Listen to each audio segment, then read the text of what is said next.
x squared plus 6x plus 8. Factor that. By factoring, we are breaking down a multi-term expression into smaller two-term expressions that can give us solutions in an equation. Quadratic expressions, where 2 is the highest degree and their graph is a parabola, follow this structure. To factor quadratics, we must first find two numbers when added equal b and when multiplied equal c. For this expression, that means we must find two numbers when added equal 6 and when multiplied equal 8.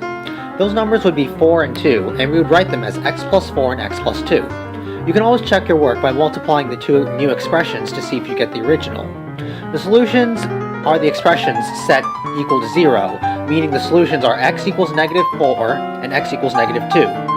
If this quadratic was part of an equation, those would be the solutions, as long as one of those aren't extraneous. X squared minus 5x minus 6. Factor that. In this case, we must find two numbers when added equal negative 5 and when multiplied equal negative 6. Those two numbers would be negative 6 and 1, and we would write it as x minus 6 and x plus 1, and our solutions would be 6 and negative 1. 3x squared plus 12x plus 12.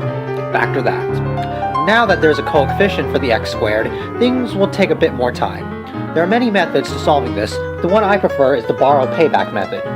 Take the a term and multiply it by the c term. You could say we're borrowing the a term. Write it out as x squared plus 12x plus 36. Now factor that as normal.